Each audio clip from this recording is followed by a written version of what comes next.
El viernes 20 se escucharon los informes orales del caso del 1.000.000 de firmas falsificadas y la causa quedó al voto del vocal dirimente. Y por fin, la semana pasada se supo que con el voto del vocal Jovino Cabanías se logró la mayoría de votos necesaria para anular las sentencias de comienzos de año que ofrecía impunidad a los comprometidos en la falsificación millonaria. Sin duda, un éxito de la lucha anticorrupción. Se ha logrado que prevalezca la ley. Por primera vez en muchos años se ha logrado que la Corte Suprema anule una sentencia irregular emitida por una de sus salas. Una buena señal en el lento y a veces tortuoso camino de cambio en el Poder Judicial. Otro camino tortuoso es el de la clase media y sobre eso se ocupa el reportaje que ha preparado Viviana Melzi. Veámoslo.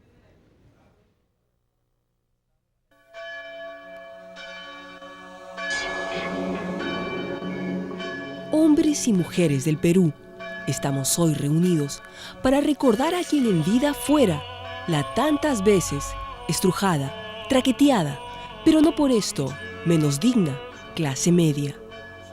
Apodada cariñosamente por nuestro excelentísimo presidente como sándwich. La negación es el mecanismo de defensa que surge ante el duelo. La población incrédula se negó a aceptar el hecho. ¿A qué clase social pertenece usted? No. Yo soy de la clase media. A la media. ¿Ah? La media. A la media. Media baja. Normal, ¿no? No soy baja ni media, me defiendo. El señor Solari ha dicho que la clase media no existe. ¿Yo qué soy? Ay, no le puedo creer. ¿Cómo no va a existir si existe? ¿Solari ha dicho eso? Pero yo estoy acá, díganle a Solari que estoy acá. No, estás loca, la clase media existe. Sí existe, que quiere hacerle desaparecer es otra cosa. La clase media se fue por un tubo de verdad. ¿Quién lo mató? ¿Qué va a hacer, pues?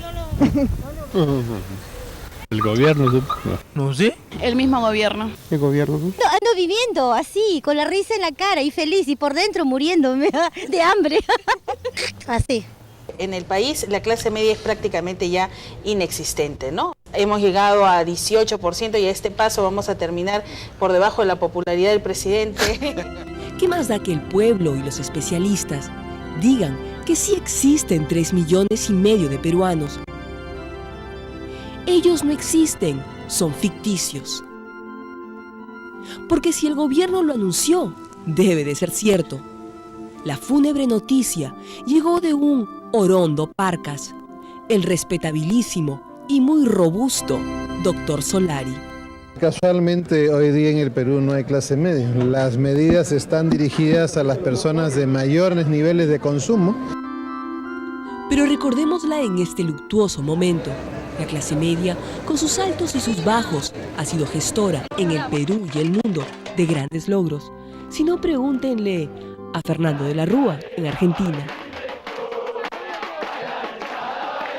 Aquí en el Perú la clase media ha jugado un papel importantísimo, sobre todo después de los años 30, ¿no? Producía ideas, conciencias, cuadros y lo repartía a todas las clases, ¿no? La clase media es de Platón.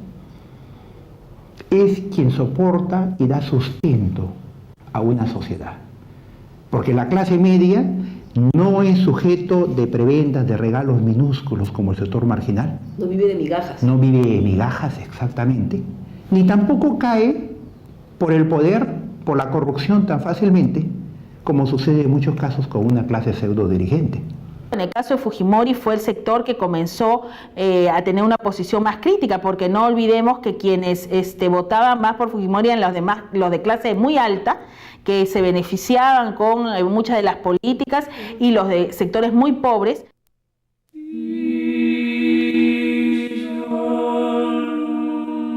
Su precipitado fallecimiento nos tomó a todos por sorpresa, a pesar que sabíamos de su larga agonía. Esta enflaquecida clase intermedia, soporte indiscutible de las economías de países desarrollados, la más crítica y exigente frente al poder, vacuna contra la demagogia, galopaba hacia la extinción. ¿En qué momento se comieron el sándwich? Ha llegado el momento de nuestro gobierno de ponerle énfasis en la reconstrucción de la clase media, que se ha empobrecido, y ella, que paga impuestos, está en sándwich. Pero no podemos desatender a esa clase media que ha sido pulverizada. ¿Cuándo y cómo fue que abandonamos el magnífico paraíso llamado Perú, en el que vivíamos hasta hace unos meses, el de todas las sangres? Acuerdo Nacional en Ristre. No, en síntesis es que hemos crecido este año a un nivel de un 4.8%, que es el nivel más alto de crecimiento que ha habido en el mundo occidental. Ya comenzó a crecer la demanda interna. La gente tiene un poquito más de dinero en el bolsillo para comprar. Las tiendas están vendiendo más. Nosotros le preguntamos a la gente si creía que el Estado tenía dinero para aumentarle a los maestros. Sí, te decía más del 60%. Para resolver el problema de los agricultores, sí, te decía también una cifra por lo similar. O sea, la gente creía que el Estado tenía dinero para absolver todos esos temas. Pronto van a tener una sorpresa. La sorpresita era que no había dinero suficiente para cumplir con los compromisos. En consecuencia, nuevas medidas tributarias. Pero tal y como ha dicho el ministro Silva Arruete, matemáticamente las nuevas reformas solo tocan a los que más tienen.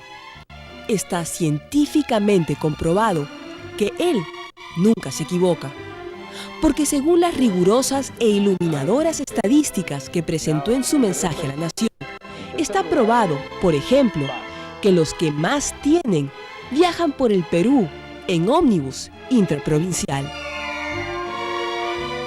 Uno viaja a la justa con su pasaje y ahora subió 2 soles más. Son para 20 panes, ¿no? Y solo los que más tienen se dedican a producir teatro, danza u otras artes escénicas.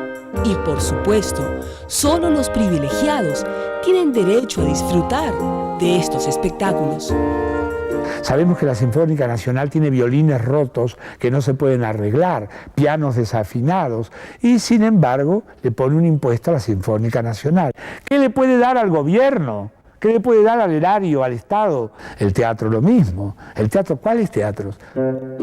Y como en el Perú, todos los montajes y espectáculos culturales recaudan lo mismo que un concierto de Shakira o Luis Miguel, era inminente que todos paguen 33% de impuestos. Brillante decisión. Porque este espacio, estar en un teatro un rato o ver un programa de televisión, nos da vida también y nos da comunicación, aparte de enseñarnos algo sobre el mundo. Pero si no tenemos ni siquiera eso, ¿qué nos queda? La fórmula para reconstruir la clase media es incontrastable. No tiene parangón. O se baja o se sube, pero nada de intermedios. Mucha gente migra del sector privado al público, mira porque ve que allí están los mejores sueldos, ¿no? Cuando antes era al revés. Para millones de dolientes conciudadanos, quedaron solo 3 caminos: migrar, hundirse irremediablemente al mejor estilo del Titanic, o la situación más apetecible, tocar a la puerta de cualquier ministerio u oficina del Estado. Y si tuvieron suerte, pero sobre todo mucha vara, seguramente consiguieron un puesto de asesor a 16.000 soles mensuales part-time, o en el peor de los casos, de anfitriona en el Congreso por 6.700 soles al mes, buena presencia y minifalda obligatorios. Y así pasaron a integrar a esa selecta cúpula del 0,4% de peruanos A1 que tienen la fortuna de conducir nuestro país. Provecho.